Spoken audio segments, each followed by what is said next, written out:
Welcome to Explore, Explain. This is a long-form video and podcast series sharing conversations with data visualization designers and developers from around the world.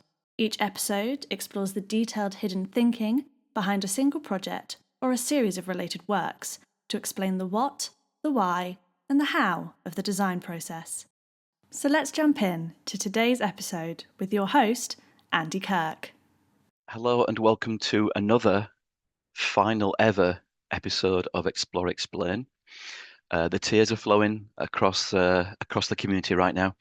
Welcome to this special episode. So whenever you end a show, end a series, you have to do something quite self-indulgent. The notion of jumping a shark is very much in play for this final episode because I'm the host, I'm also the guest with my collaborators on this project, the Seinfeld Chronicles digital edition, which was launched kind of properly today, the 29th of June, but was sort of soft launched last week. So thank you for joining us for this episode, whether it's in the live webinar or whether it's in the recording, video or audio episode. Joining me today are my esteemed collaborators from this project. Now, I should say in advance, Miriam cannot speak. She would love to, but due to laryngitis, she will not be speaking in this episode. For those watching on video, she'll be doing gestures. She's still got a smile on her face, which is good, but she'll be using signage or chat boxes to express some of her comments. But Duncan will be the representative of the sonification team, therefore. But let me introduce, or let me let them introduce themselves. So starting with Anne-Marie, who's been my sort of digital developer collaborator. So Anne-Marie, this is not your first appearance, actually, so people will be familiar with you. But again, let me just let you introduce yourself. Thank you, Andy. So hey everyone, I'm Anne-Marie Dufour. I'm a Canadian based in Budapest. I'm a front-end developer at the start who specialized in data visualization, so both the design and development of data visualization, and that's how I got included into this project. Brilliant stuff. And I should also explain that Anne-Marie's now, I think, currently in 41 degrees Budapest. So if she just sort of drifts away at some point, please do understand the reason for that. Duncan, who are you, sir, please? My name is Duncan Gear.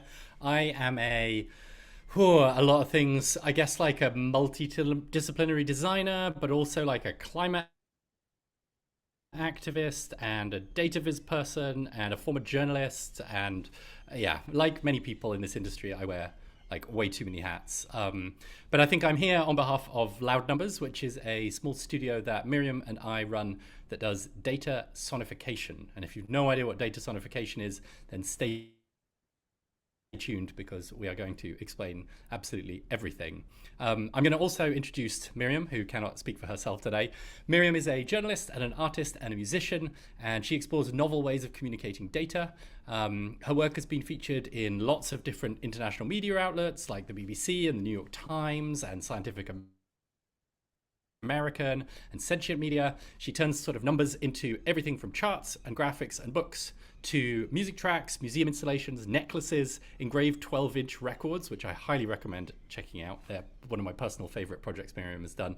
And she and I founded the Loud Numbers Data Sonification Studio about 6 years ago now. And we also founded the Loud Numbers podcast, which you can check out if you want to at loudnumbers.net. Many things, many hats, as you mentioned, Duncan. And yes, thank you all panelists for joining us for this. So just for the kind of rules of engagement for the next hour or so, obviously we're doing this live, so there is an audience watching this live. Audience members, attendees, you are very welcome to drop in questions. Probably just use the chat box. There is a Q&A box, but I think just for seamlessness, you can use the chat box. We'll pick it up. Ask any questions. We may not answer them immediately when you ask them because we may be covering the thing that you've asked about. But at the end, especially, there'll be a dedicated period for any remaining questions and answers to cover. We reckon that we're going to spend about maybe 55 minutes talking about the project. We could spend 10 years talking about the project, but we won't. And then maybe sort of 10, 15 minutes. And you're all very busy, so thank you very much for your time. And we've also got obviously the chance to share a few things on our screen. So hopefully when you watch the episode live or broadcasted post-production, you see the things. But for those of you listening only, we'll try and describe everything that you otherwise cannot see. So I'm going to be just sort of introducing initially the context to this project. My colleagues on the call are very welcome to ask questions of me. Maybe questions like, why the hell did you do this project? And then come back and do it again, which are valid questions, of course. But I want to start off with a very brief and rapid run through the sort of the history of this project. And I'm just going to use some visual aids for those watching from the very short lightning talk that I and Anne-Marie did on Friday, because actually it's quite a good resource for me to keep to sort of 2 or 3 minutes only to the backstory for this. The key question here is, why pursue a passion project and why Seinfeld? Back in August 2016, I had this idea to start working on this project to give myself the chance to work on a non-client project of enough heft and size and complexity that I could then speak about and write about as a case study in what was then my upcoming second edition of my book, Data Viz, A Handbook for Data-Driven Design. And at the time, I was really curious, having done at that point quite a lot of work with football clubs.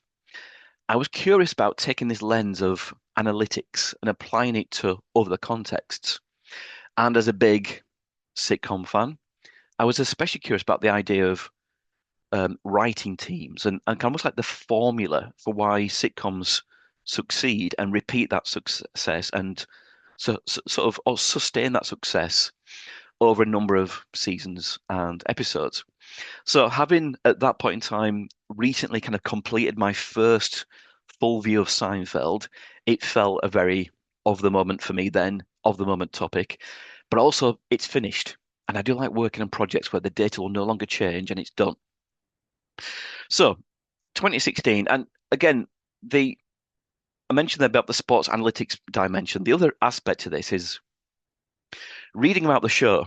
I loved this comment made by the guy, Jonathan Wolfe, who wrote the famous theme tune or famous theme tunes, as I'm sure Duncan will mention later on. But he spoke about writing this theme tune in response to his own observation of the musicality of the writing and the dialogue and the delivery of the pilot episode. And I thought about that idea of musical, about the idea that, in a sense, the sitcom is a bunch of instruments being used in arrangements to create the sense of the situation and the comedy. So I liked this sort of dual perspective, analytics and musicality. So I wrote down this curiosity early on. What is the rhythm and texture of Seinfeld? Which in itself is quite ambiguous and quite vague. And so you have to pin it down a little bit more in more detail. But specifically, it was the structures, the time structures, the scene structures. How long were things running for in terms of the story and the plot around the scenes? When did they and how did they use the characters individually in combinations, main characters, supporting characters, cameos? Who caused the laughter? Seinfeld is filmed in front of a live studio audience, so laughter happening is authentic. It's authentic funniness being observed. So rather than it being a canned laughter, it is something that is a genuine reflection of how people find the plots and the delivery of those plots funny. But then also the situation comedy is set in scenes, in locations. So how did they blend the instruments of the characters with the settings of locations? So this gave me some structure of what data to collect. Now, this was a data collection exercise that was very manual. There's a question later on which I think is worth considering, which how might this be revisited in the modern context now with AI tools? Could it be made quicker, easier? Who knows?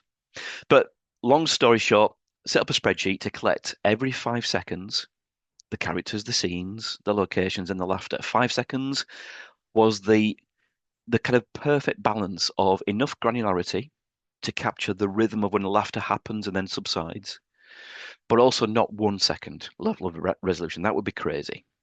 So again, long story short, 2 watches basically over every episode gave me and other people who were helping me to collect this data a chance to get good enough data. Now, that's the first thing to observe. It can't be perfect. It won't be perfect. It isn't perfect. I've got no idea how good it is. I suspect it's around 98%. But that is fine for what is basically a complex qualitative and very subjective assumption-based collection method. So all these observations were about looking at the characters on screen, who was causing the laughter, which situation they were in for every single episode. There were 176.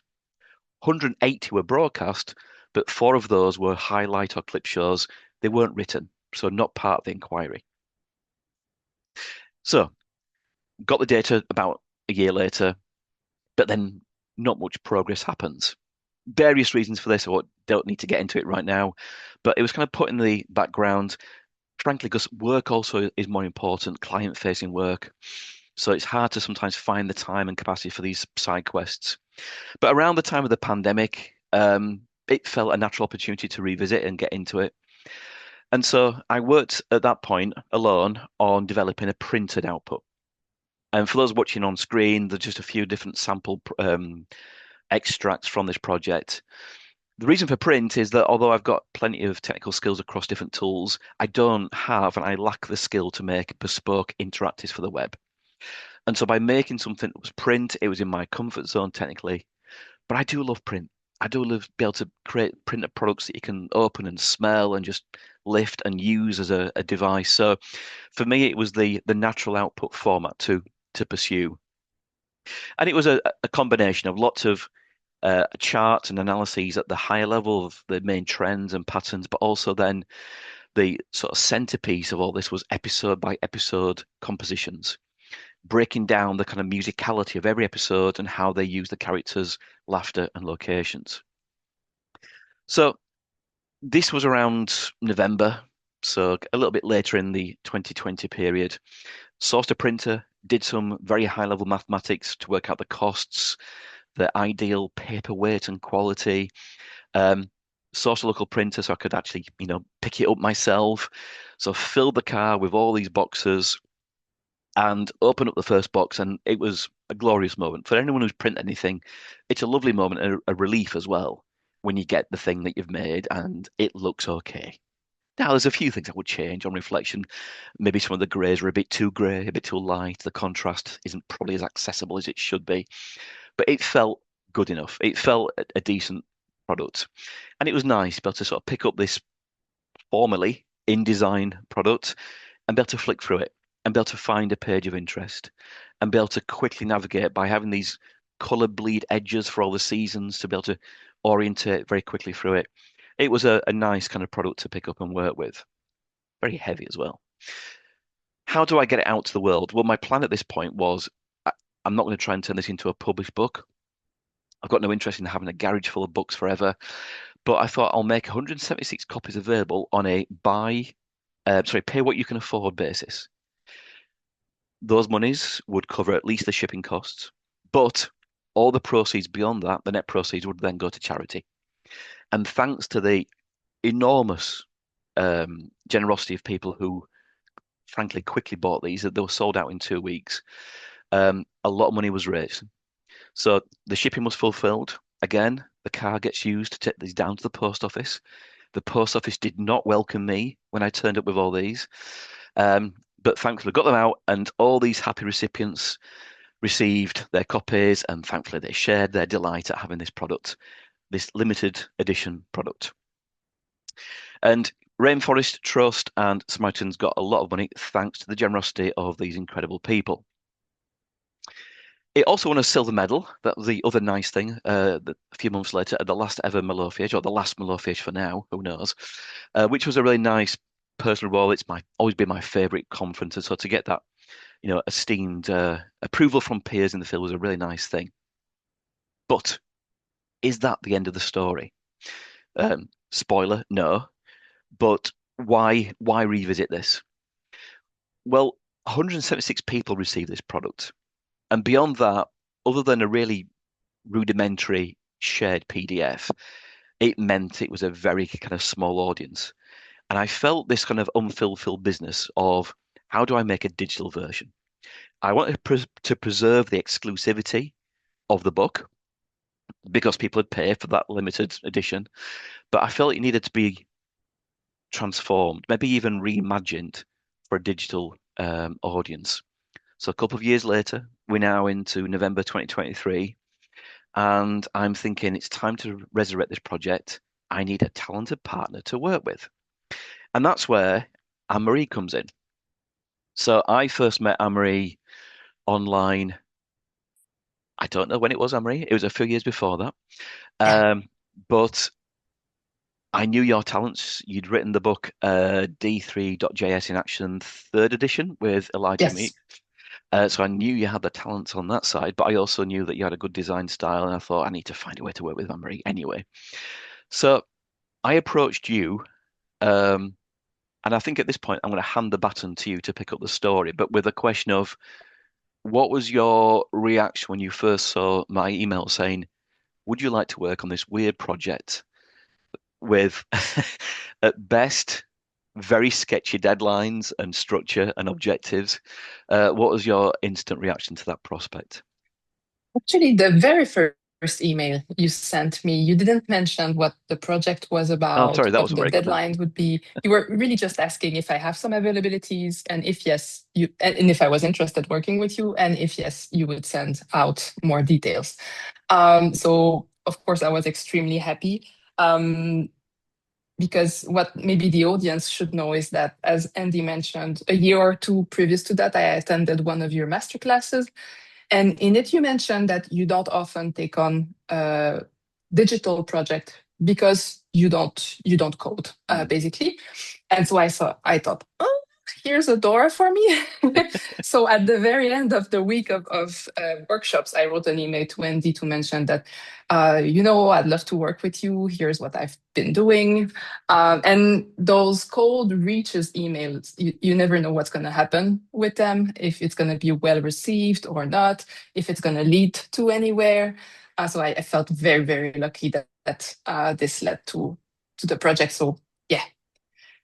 But maybe not one that you expected would take about 3 years to get round to finishing, I suppose, at the time. So not at all. No.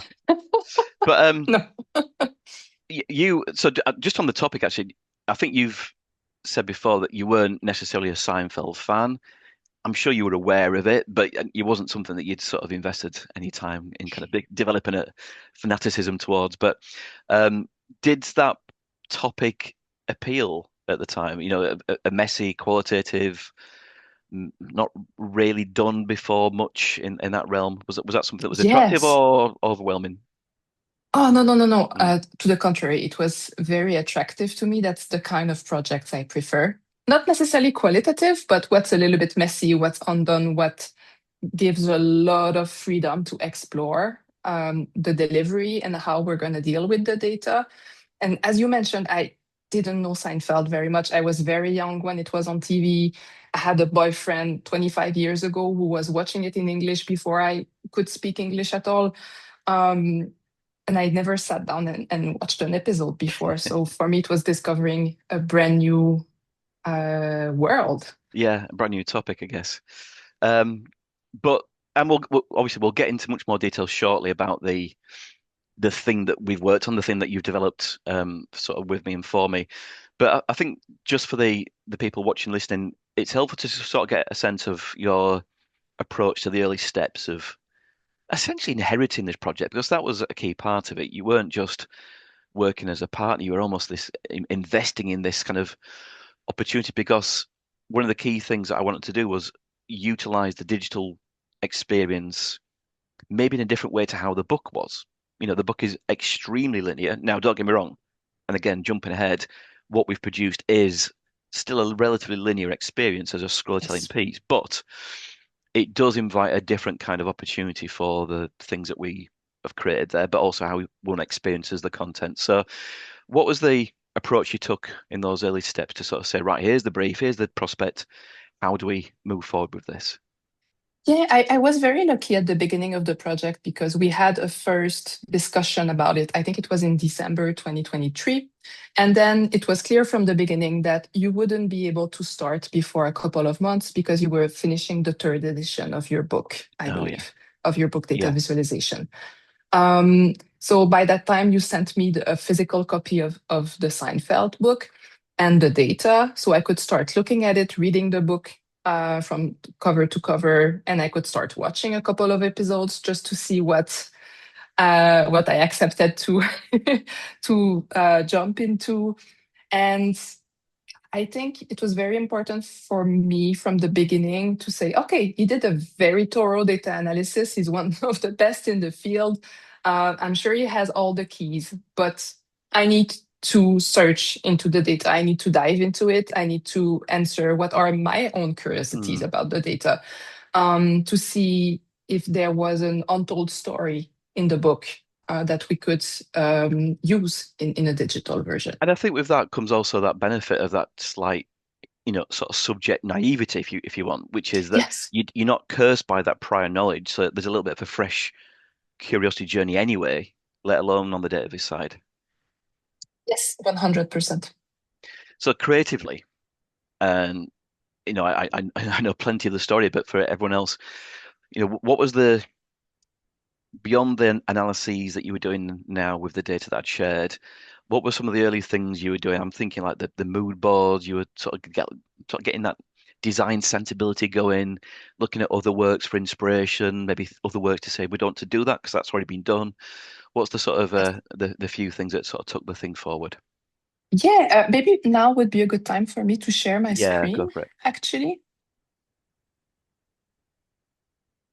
So, at the very beginning, actually, I think in one of our first meetings, Andy shared with me one of his favorite project at the time, or one project that was inspiring him towards this Seinfeld digital exploration, which is Full of Themselves by, I'm sorry, I probably won't pronounce the names Dominicus and Alice, right. yes. They were on Thank a you. previous episode of Explore Explain, by the way. Carry on, sorry. So people should get back to it. But there was there was a connection between this project and Seinfeld because we had those timelines. We could explore what's happening at specific time in a movie, which we could do similarly when we're speaking about episodes, for example. So that was one of our first exploration. I remember we looked at 24 Hours in an Epidemic by Alvin Chang, published at The Pudding, because once you start scrolling, there's this kind of timeline on the side. And I don't remember if it was one of your inspirations, Andy, but I thought, okay, Absolutely. there's maybe something here that we could learn from. Yeah, anything by Alvin is already one to yes. learn from. Yeah. Definitely. And obviously, there was this other piece on The Pudding, the structure of stand-up comedy, about a show by Ali Wong, created by Russell Samara and Matt Daniels. I won't scroll into it because there's sound effects, but that goes into the nitty-gritty of comedic delivery, and when are people laughing, how are the funny subjects connected into each other. Like in a comedy, you will do these loops, and one subject spoken about at the beginning will come back at the end. So that's all things that they have been visualizing that were giving us pretty strong start for where we wanted to go, I would say. What were our inspirations? Yeah. And another thing I did was to really think about what were my curiosities in the project. And I was reviewing my notes earlier, and actually one thing that I wanted to dig into and never did was the writers in each and every episode, see if that were influencing the laughter or not. So that was one of the curiosities that I thought we could dig into as we go forward.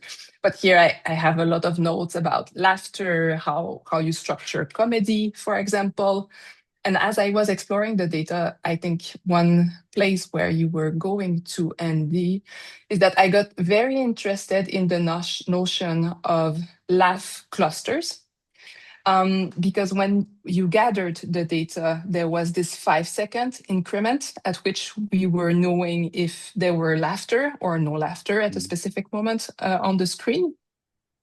And so I got interested about those moments where there's not only one single 5 seconds in which you have laughter, but maybe 2 in a row or 3 in a row or 5 in a row from time to time, and how we could convey that in the data. I Of course, those are very early visualization. There's not much of a story into it, but I think that's you have to do it, to do the bad stuff before you get to Absolutely the good right. one. And it's part Yeah. of your acquaintance with the data to get a sense of its shape and its dynamics and its challenges as well. Yeah. Because inevitably there's a lot of data with this, and it's about trying to find the signal from the noise, as we all are trying to do every challenge that we come across. Yeah, and so sorry. One No, go thing ahead. I want to say that I believe was maybe a challenge with this project is that I was looking for some kind of a pattern or a seasonality in the laughter, but across the ninth season, and except maybe a couple of exceptions, the laugh rate was very, very, very steady. So you Mm, couldn't say, they got better with time, or mm. it got worse with time. Or when Jerry is on screen, people are laughing more and more. There was this genius behind this comedy that no, it was pretty much very funny all the time. And communicating that in an interesting way in the data visualization, that was actually a challenge. Well, that's it. And one of the things I was looking to achieve out of this was to find the formula, that was to find the answer. But Yes. the answer is that they just managed to sustain the quality. So it was a lot of work to just get to that conclusion, really. But um, the other part of this early stage is, as I said, the kind of the style of the work that we might go for. And I Yes. know that one of the early things that we discussed was, the aesthetic. And you have this Pinterest board where it was just, and I think you arrived at it actually independent of me prompting you, but it was just the right thing I was looking for. So I'll let you elaborate on that. Yeah, because of the subject, we knew we wanted to go into a 90s kind of aesthetic and not so much the later MTV 90s, a bit more the early 90s where you still feel the influence from the 80s. We had this sport analogy that I don't. Yes, you mentioned in this talk right now about how the writers behind Seinfeld brought the right characters in the right scene, in the right location, and the goal of it was to generate laughs from the audience. So there was this sport analogy, so very colorful, color blocking, for example, that we already found in your book. So that was a big source of inspiration. And there was also this idea of musicality and texture that you were mentioning. Um, but yeah, from the very beginning, it was for sure going to be very colorful. And just those kind of styles of the 80s, 90s, video cassettes, tape cassettes. Ask your parents, kids, if you're watching. These are all things that just, were chiming with the subject, the time, the zeitgeist, but also are just fun things to then explore in a design sense. So I'm going to summarize the next year or so in about 30 seconds. But obviously, you've now immersed yourself in the data. You've got some sense of what was in the original, and maybe collectively we've arrived at a sense of what we want to preserve, what we want to change, what we want to add, what we want to remove. And you're starting to build up this general sort of storyboard of where you might place things. And before we move on to the sonification with Duncan, I think one of the things that I most appreciated when you were at this point in the journey was you were kind of anchoring everything around laughter. Whereas my original project was all about the kind of episodes, scores, if you like, you were thinking, no, laughter is it. That's the goal, that's the objective. We're going to make this the centerpiece of the story. So just sort of take us on from there, Marie. Yes, absolutely. One thing that was clear from the very early stages of the project is that you don't plan a book the same way that you plan a web project. And I had this very clear idea from the beginning. I don't know for you, Andy, but I had this very clear idea of a long scrolly telling Yeah. project. Today, I know that it has its challenges. So maybe I would reconsider that today. But this vision was very, very clear. And a book, when you hold it in your hands, you can go back and forth. You can easily pick it and then pick it again 2 weeks later. You can go at the long section about the catalog and remember that, oh, I saw that about the characters. Let me go back at the beginning. So it allows going back and forth very, very easily, and you can use it more easily as a reference. While a scrollytelling page, especially a very long one, you need a story, you need a red thread to follow. And that was one of my main source of curiosity and thinking what could be this red thread. I wanted to tell something to the user and for them to want to scroll along with us, to stay with us, even if it was a long process. And that's when laughter appeared as being our red thread. Coming back to this sport analogy, how did they do such a good job in Seinfeld at consistently, season after season, during the entire episode, to generate real live audience laughter? And that's what we focused on, really. Absolutely. So, in the background, Anne-Marie's now working extremely hard whenever she can to develop this from a mood board, from a mirror board, into something that is starting to flesh out as a digital piece. Alongside that, some ideas are emerging about the sonification possibilities. It wasn't something I first landed on when I first approached Anne-Marie. It was something that emerged in due course. I can't even remember what specifically was the project by Duncan and Miriam that made me think, yes, it might have been. I don't know if the timeline matches, but it might have been the Fires project you did, I think, about Canada, possibly. Anyway. Yeah. But could have been. what I was also thinking initially was it might just be an experiment. And here you go, Duncan, Miriam. Here's some data. Play around with it. See if you can come up with something. Because musicality was such a constant theme that it felt an obvious channel to go to. Now, in the end, we've ended up with a far more integrated and I think, powerful solution. But Duncan, pick up the story, please, in terms of, again, I know that you're a Seinfeld guy, so this was perhaps an open door for you, but on both your behalves, what were the kind of initial steps that you kind of went through to sort of take on board this creative possibility, and now you kind of turn that into something that we can hear?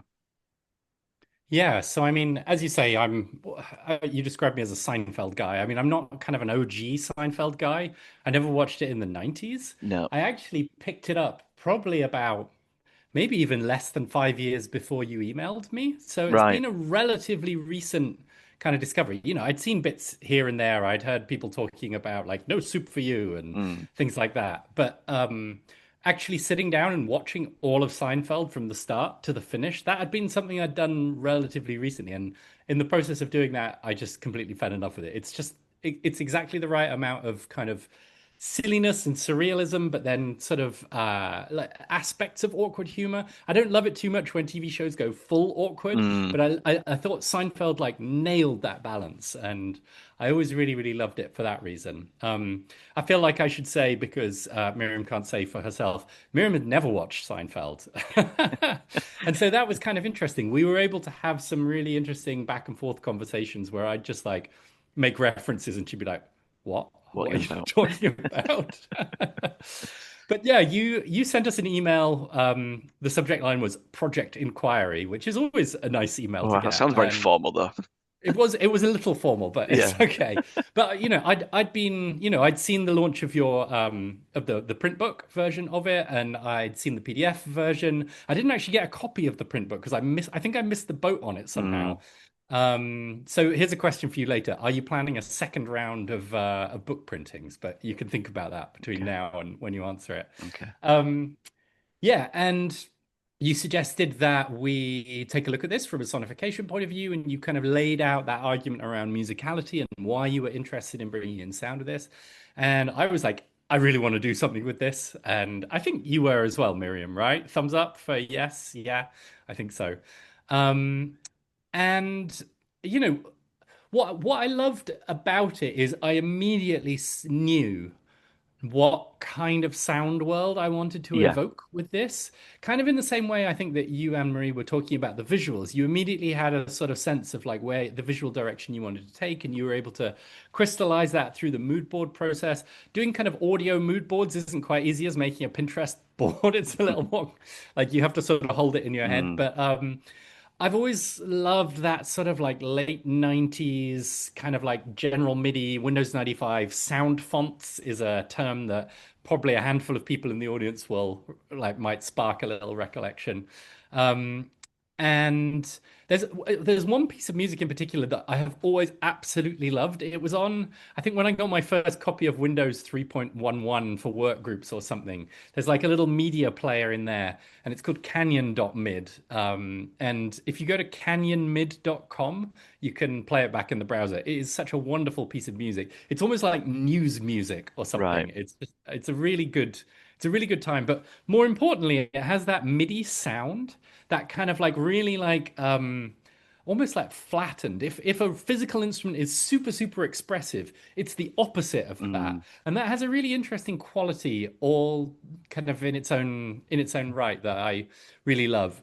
And then other kind of reference points from the experience of using a computer around then. Encarta was like a big influence on me, like various video game soundtracks, SimCity 2000, Theme Park, Transport Tycoon, these kinds of management games that had sort of like jazzy MIDI music playing in the background. I loved all of that stuff. And it's kind of interesting because a lot of that stuff has been over the last decade mined by like vaporwave musicians, which is a sort of subgenre that was big in the 2010s. In particular, there's an artist called Oneotrix Point Never who I really recommend looking up. His most recent album is made up of samples that came on free CDs on the covers of magazines in the 90s. He like bought up all these like old magazines and got the CDs and then sampled bits from those. And the vaporwave stuff is kind of fantastic, but I didn't sort of want to go full vaporwave on this project because it already has a very strong visual aesthetic, but it's not the visual aesthetic that Anne Marie had already kind of like laid out with this. It didn't go with the approach that you took in the book. So we wanted to sort of call back to that 90s MIDI sound world, but not that kind of post-ironic yes. vaporwave kind Yeah. of vibe on top of it. And so yeah, that was the direction that we wanted to take when we thought about the sound.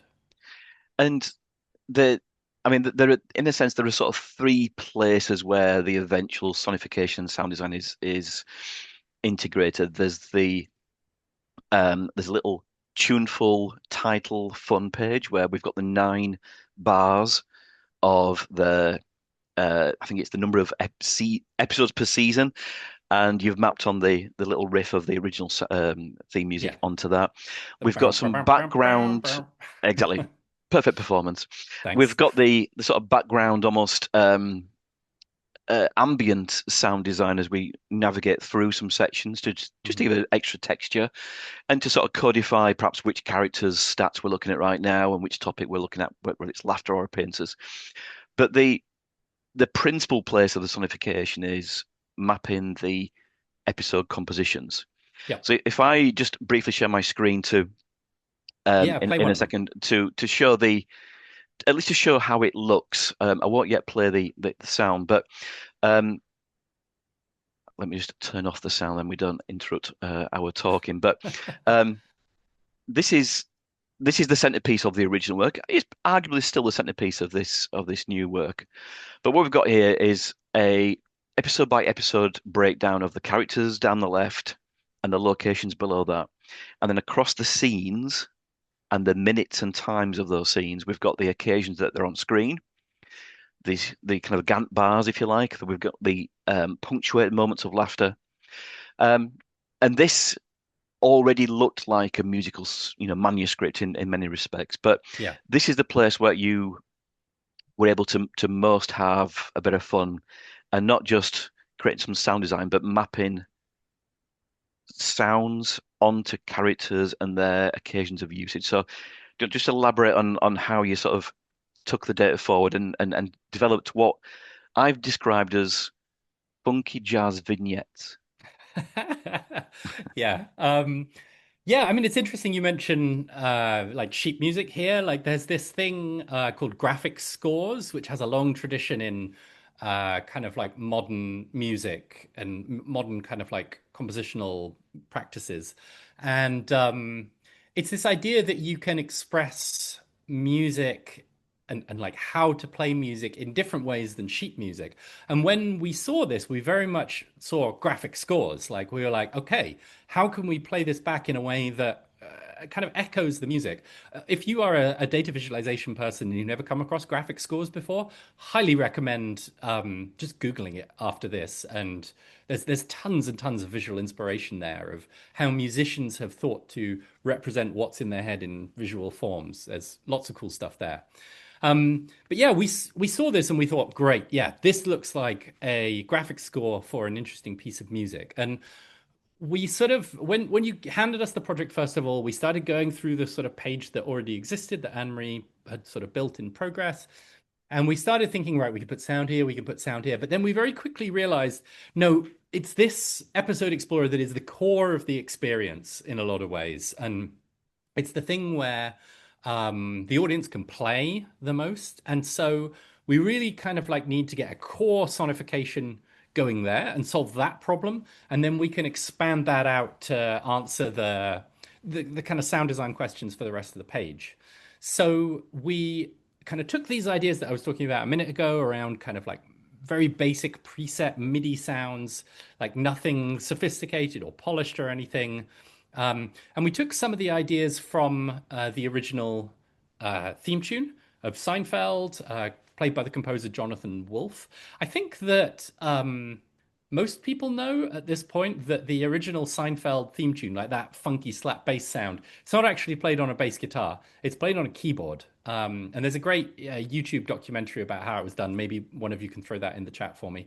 And in it, he also explains that he made a custom theme tune for every single episode of the show because it needs to fit around Jerry's stand-up routine at the start. And we thought, wouldn't it be cool if there was a custom sonification for every episode in the same way that there was this custom theme tune?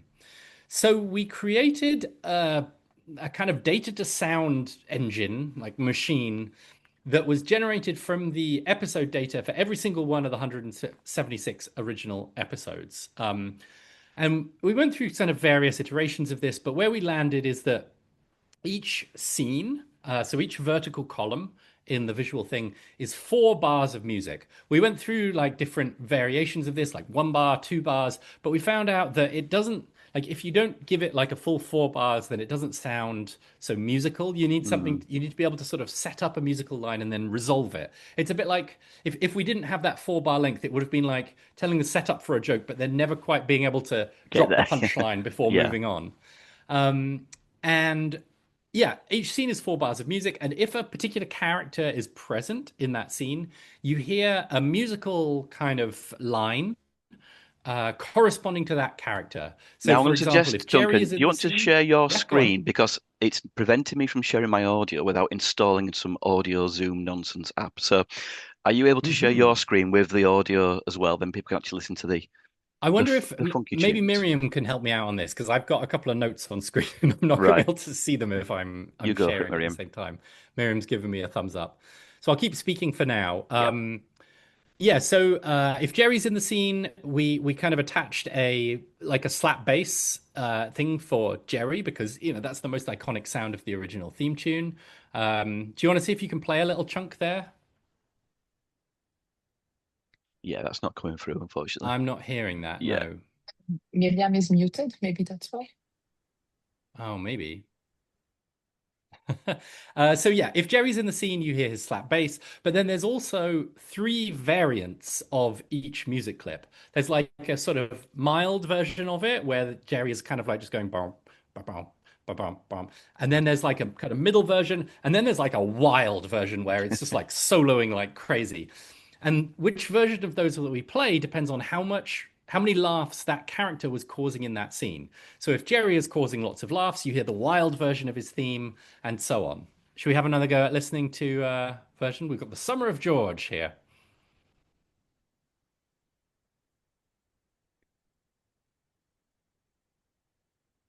Nothing's happening just yet. Oh, I think you might need Sorry, to unmute the website. yeah, I was muted. Do you have a favorite In the top episode right. that you prefer to play, Duncan? I mean, I'm always a huge marine biologist fan. Andy, do you remember offhand I think which it's episode that is? 519. 519. He knows. They know it by heart. I hope it is. All Oh right. no, No, no, that's no, the no, raincoat. no. Try 18, last chance. You No, I'll forget it. you call yourself a fan, Andy. Oh, there we are, 14. 514. Yeah, I knew it was something. 514. Let's go.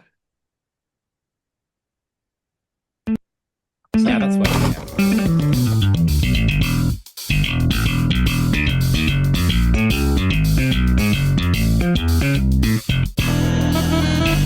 Yeah.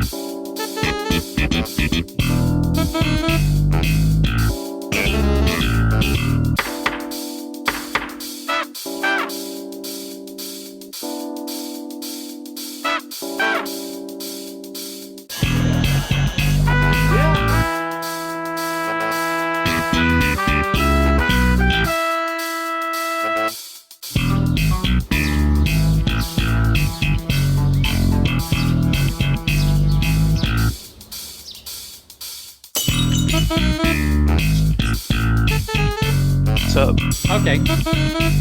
That's enough. Yeah. there's lots of different mappings to different Yes. characters and locations. There isn't a one-to-one because we didn't need to create whatever 20 variables of instrumentation or tunes, but again, each one there's a thought process behind why Jerry gets the slap and all these things, right?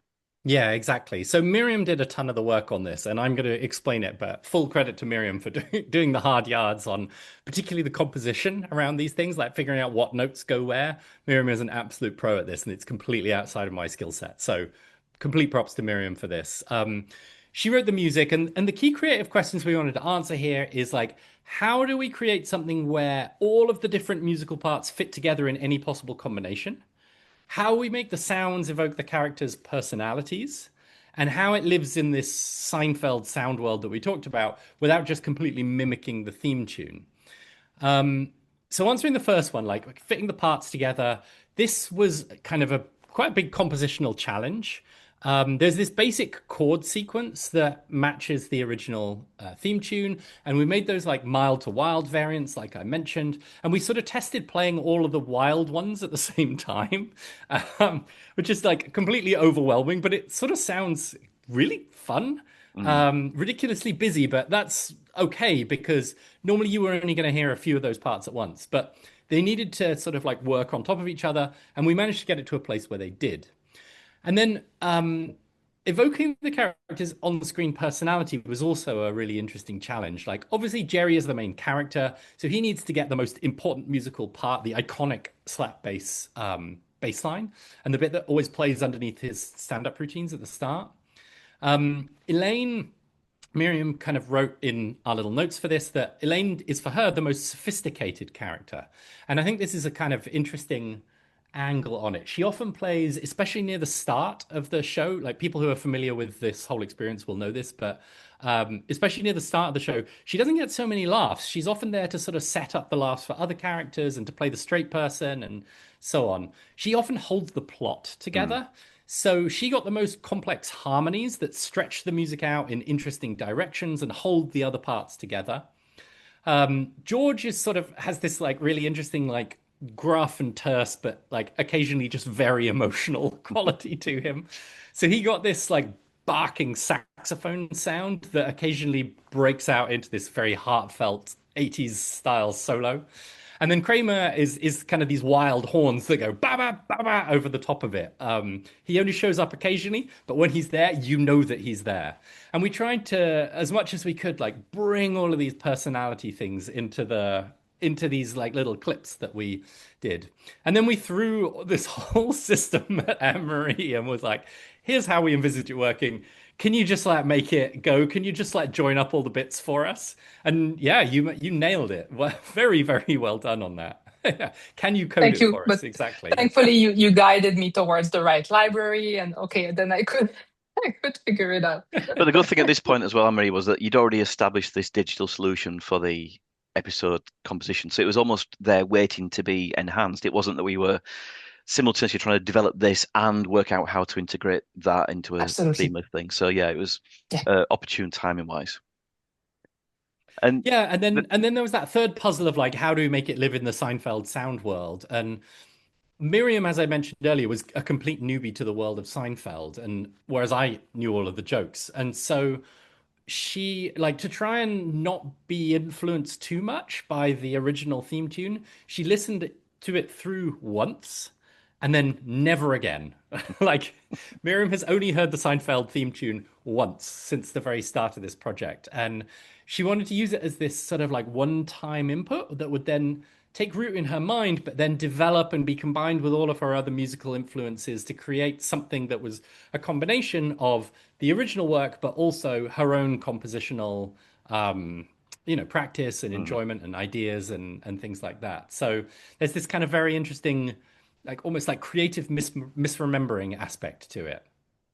Yeah, and I think that's an interesting idea that you want to almost kind of preserve again the lack of biases in your own mind. You want to take in a certain amount of input to influence your thinking, but not be so caught up in one idea. And so again, I think there's an interesting sort of benefit that I've had from working with you guys is that Duncan, you've had that prior awareness and sort of enjoyment of Seinfeld, but both Amory and Miriam have sort of developed that with a certain blank canvas, which I think has brought so much to the project. I mean, there's so much more we can unpack about the sonification. But for the benefit of time, just to move us on. So obviously we've shown you this centerpiece episode by episode catalog, and if I just share my screen again and just sort of walk through the project at large, and I'll just start again from the very top because there's a lot of content in this piece, and there's always a decision of what is enough, what's too much, what's too little.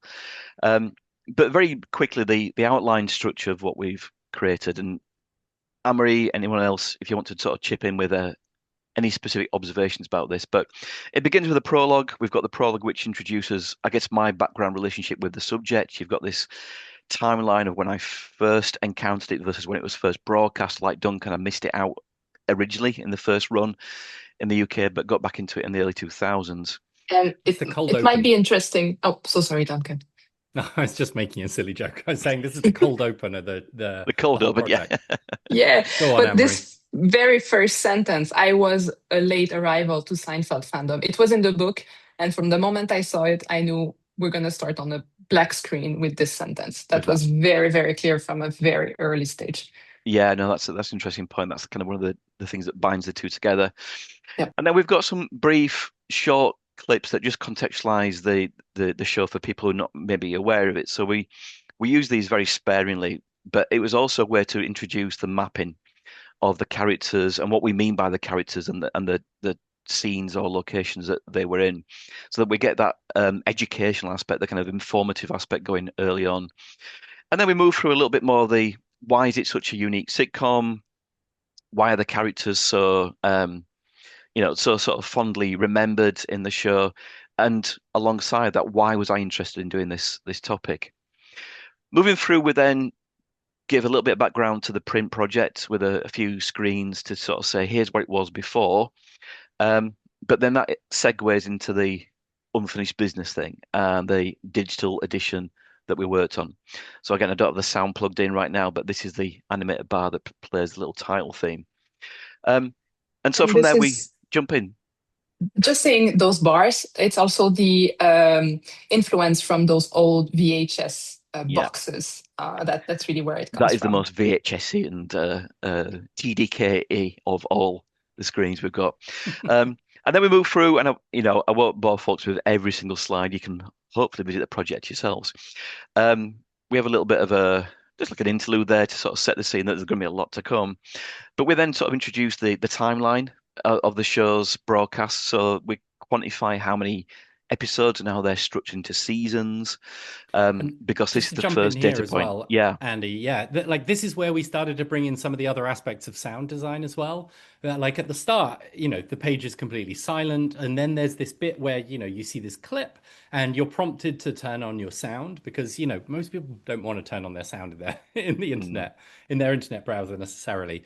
But there we kind of tempt them in with a little clip from the show, and then from there we sort of gently start bringing stuff in. So here, as each one of those little episode dots comes in, you hear just like a little blip, and it's quite subtle, but we just wanted to sort of like bring in gently some aspects of sound. Yeah, it's very ASMR. It's very just Yes. nice in the background. Got the right acronym there.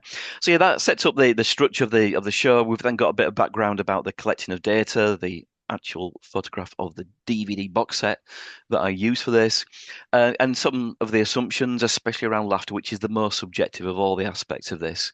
And we try and establish, yes, there are different levels of laughter, but we kind of summarized it into one unit by 5 seconds. Jumping ahead from there, we get into the episode catalog, which you've seen already. But just moving to the more sort of bigger picture macro analyses, we've got these sections for the lead characters with this nice sort of canvas in the background of random images of the characters with their colouring coding. So we keep drumming home this association. And then sort of short introductions about what analysis you're about to see and why analysing lead characters is interesting. And then we get, again, some more sound design, which I won't play for the benefit of the not wanting to install a package right now. But just sort of looking at them character by character and how they were used across all the episodes, both in terms of appearance and then simultaneously about when they were being funny. This is not to be read dot by dot, but to get that general sense of the bigger picture patterns. We go through that for each of the 4 main characters. And as you go past each character, you hear their sound lines from the sonification aspects. It was really, really important to us that there was a sort of consistent sonic palette across the whole site. Like whenever you're talking about George, you hear the saxophones. Whenever you're hearing about Jerry, you hear the slap bass and so on. And we also wanted to kind of have there be actual laughter in there from time to time. So it's almost as if you're kind of like looking at this website with a live studio audience around you. That's it. Absolutely. So it's always there as an optional added texture to the work. We throw in some Marimekko charts because you should do that wherever you possibly can. Just look at, given context, Jerry was often on screen, but was he the funniest? Probably not. Kramer, less on screen, but funnier. So these are some of the sort of macro level observations that we could make. Maybe asking questions about what does peak performance look like, different combinations of laughter share, laughter rates, and appearance time. So we're really kind of unpacking the bigger pictures here, repeating the same kind of treatment for supporting characters. I'm just going to browse through to one of my favorite little features that Amory dropped in quite late into the process, but I love it to bits, which is if I go past this similar sort of structure, it's the Marimekko chart that we can now add some context relative to the main characters or remove them. Relative to the main characters or remove them. I like that a lot. Just so we can give some sense of, these supporting characters, some of them were more regular used than others, but compared to the mains, maybe less so. Sort of fun fact, Kramer's family appeared once, Elaine's family appeared once, so they've got very, very thin Marimekko bars. We then get into the locations. And again, one of my favorite charts here, if I just quickly zoom past, is this interactive alluvial diagram where we look at the rankings of the locations and how they were used season by season. So this is another one that was in the original book, but Amory perfectly redeployed this as an interactive. So we can see that Jerry's home was always the topmost location setting, but it kind of diminished over time as other locations emerged, other kind of workplace venues emerged, outside in the wild emerged. So another key favorite there. But I'm just going to move on to this this last section, which is the crazy section, and it's the section that Anne-Marie early on described as the Cluedo section, and it's about the full combinations. When were the lead characters, supporting characters, and locations used together? This was something that only I think had one chart in the original because it was so hard to show all these things. But Anne-Marie, just sort of speak to this was something you early on identified a desire to do something for. Yes, it was one of my very early curiosities. I mentioned earlier those laugh clusters, which were intriguing to me, and I wanted to find a way to visualize. Okay, if I combine Jerry and George in the diner, for example, how many times did they generate laughs, and for how long did they generate laughs? So you can see like the laugh rate on the beesworm bit on the chart below, and you can see like where they were the most funny when they were together and how long also that scene lasted. Most scenes are when all the characters are together on scene are pretty short, but we have a couple of ones that are bigger. But I was imagining some kind of a way to explore this curiosity and put it together. Yeah, And this and idea, and yeah, this idea indeed that you mentioned about Cluedo, like it was Colonel Mustard with the knife in the kitchen. Like who created the laughs? Yeah. And I've been playing with this a lot because it's kind of new data to me as well, and it's such a nice thing to try out different combinations and see how rare or unused it was. All four actually, it's rarely the case. George and Jerry are often together, so you get these busy bee swarms. But yeah, it's a really nice way to just look at all these things blended together, which then takes us on to the last section of content, which is just the little factoids, the little insights, the little observations that we made. So things like on the night of the final episode ever, Frank Sinatra died. Is it the most important thing to know? No, but it's knowable. So it's little things like that. But any observations about trends that didn't find a home in any of the other sections, this is where we wrap it up in terms of those different topics. And then we close with another little fun thing, which is just this sort of scrolling ticker tape of some of the key quotes from each of the episodes, followed by the admin corner, which is the credits and the methodology, so that anything that's been left unclarified is explained there. So that is the project at large. Maybe one fun fact to mention is that until quite recently, the episode catalog, the Sonified episode catalog that Duncan really explained really well, it was supposed to be the very last part of the whole project. It was supposed to be like the cherry on the cake. We built to get there.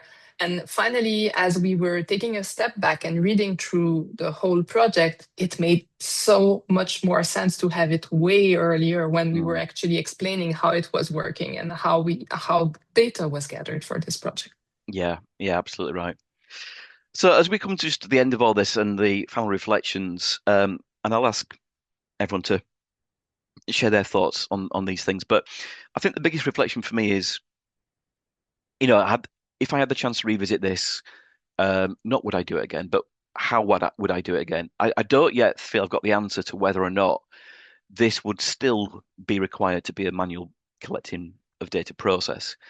I think there's probably an argument to make that AI tools could, at least as a first pass, classify characters that they can become recognizing of on screen and when, possibly with a bit of, teaching, the scenes could become, the locations, could become established. Whether or not you could assign laughter to a given character, given that sometimes it's the delivery of the gag, sometimes it's a facial expression that is funny, maybe less so. But I do think it's possible that you could imagine that being sped up now. So that's perhaps my biggest sort of reflection about, what would I do differently given the chance. But let me also ask the others, and Miriam, please feel free to drop it in the chat box. But your favorite bits, your most frustrating bits, your kind of core recollections now that we've reached the end of the journey. I'll come to you, Anne-Marie, first, because I'm sure you've got a long list of bruises from this. My favorite bits are from the most complex, like the catalog visualization, which was taken as is from the book, by the way. That's not something I added some interactions, but this visualization didn't change at all. That remains one of my favorites, and also the Cluedo visualization for what it allows you to search for. But also, I really love the super simple ones. You mentioned really liking the Marimekko. There's something about this simplicity that I especially like. If there's anything I would do differently, it's a bit early to say. I'm sure things will come with time, but I don't know if I would redo it as a single scrolly telling project, knowing how long it was. I think the scrolly telling still fits the project very well, but it had it's very real development challenges to make it work especially on mobile. Especially on mobile, yes. Yeah. To have it work as seamlessly as possible. yeah, that one was tricky. I did storytellings and animations before, but never of that length. Yeah, I mean, I guess the thing is, and and I guess after whatever now, 13, 14 years since Snowfall launched storytelling as a thing, it still is everywhere. Um, I still enjoy them. I think it does sometimes lead you to questions about whether a little bit more discerning choice about how much content you can share, can sometimes balloon a project to be too big. I'm sure people might say this is too big already. Um, but I think when you've got so much content, it's kind of hard to find another navigation experience that isn't just menus and choose a chapter, or isn't maybe something a bit more immersive like choose your adventure, but you're still going to go through all the content anyway. But maybe others in the audience and group can comment on that. But um, Duncan, maybe Duncan on behalf of Miriam, what your sort of reflections, favorite bit? Have you got like a favorite? I don't know, maybe a little favorite note, or sound, or something. I mean, I think one of my favorite bits is that, well, so one thing that I forgot to mention earlier is that each location also has a little icon of sound associated with it. At the start of each bar, you hear a little playback, and I mentioned earlier that the marine biologist is one of my favorite episodes, and in that there's this incredibly annoying like pager sound that a Russian author throws out of the window of a car, and it's very integral in the plot. But we had to come up with a sound that referred to um, like other locations that didn't sort of fall into other Mm, categories. And so we were able to sneak in that incredibly annoying pager sound for the other location thing. mm, There's all kinds of like, how do you like represent in one sound a recreational facility? There were so many kind of fun things to do with that, but I was really happy we got the incredibly annoying pager sound in there. So that's one of my favorite bits, putting an annoying sound in the project. absolutely.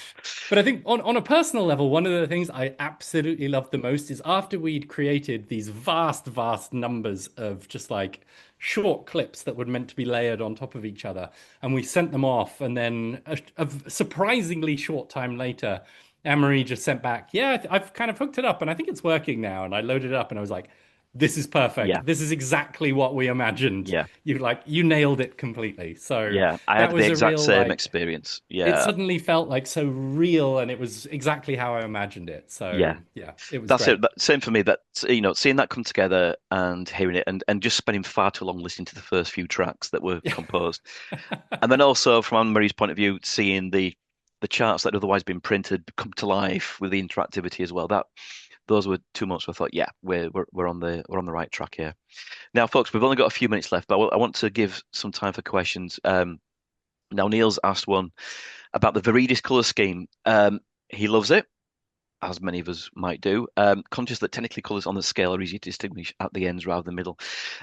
And actually, that's the reason for its use, Neil, which is I used it only for seasons because the season distinction wasn't that important from one season to the next. It was more like a graduation from season 1 to season 9, so that they were different enough to be, classifying a distinct season, but they didn't need to be more distinct than they were because it was more about the kind of ordinality, the sequentialness. That's not a word. It will be now, of it. Um, but also, when you've already used colors for other things like the lead characters, and you've used colors for the background artifacts and the foreground spot colors, there weren't many left. And so having that was just different enough from everything else and different enough within itself to do the job. So, as all of us know, color is sometimes about do no harm, or what's the least damage you can do through the use of color. So that was the question there. Um, so thanks for that, Neil. I've got a question from Francis. Can you describe the actual experience of collecting the data manually? Can you not see it? Can you not see it on the face, Francis? The damage, the the aging qualities of this. But yes, initially it was quite clumsy and cumbersome. Start, stop, pause, start, stop, stop, pause. But eventually you got into the almost like relaxing into it and not watching the show, but watching the things that you're looking out for. So the first pass was just a quick grab of, has that scene started? When's it finished? Has another one started? Has it finished? Who's on screen now? And just marking the start point and the end point. And then the second watch was the more detailed laughter, which had to be a bit more sort of forensic and precise. So don't get me wrong, sometimes with complex episodes like the finales, when you got, a cast of hundreds almost, that maybe was a third or fourth watch at worst. But usually, with a laptop on my lap, with a TV on screen, with the DVD timeline always on screen, and kind of within eyesight, you could sort of get it down to sort of 2 watches. Weekends, weekdays, whenever it was, maybe times when I should have been working on other things, admittedly. But yeah, it was. But it was also not just by myself. So other people helped with this, for which I'm very grateful. So thank you for that, Francis. So always asking a question about the who caused the laugh and who is funnier. Yeah, very subjective. I mean, the whole thing is ever so subjective. Or the who caused the laughter wasn't subjective, because usually when a dialogue gag has been delivered and laughter happens, you can say, well, that's because of them. But the extent to which they were funniest, I looked at laughter from different dimensions. I looked at it from the point of view of within an episode, dividing up all the laughters available, who had the most proportion per episode. So that stacks up to 100%. Laughter rate was more about an intensity of laughter. When they were on screen, were they being funny? So I think it was Duncan's point about Elaine. She was the glue. She was the best actor, arguably. She held the stories together. She wasn't getting lots of funny lines. Whereas Kramer was the slapstick light relief. He came on and just clowned around. So his intensity of laughter per second on screen was higher.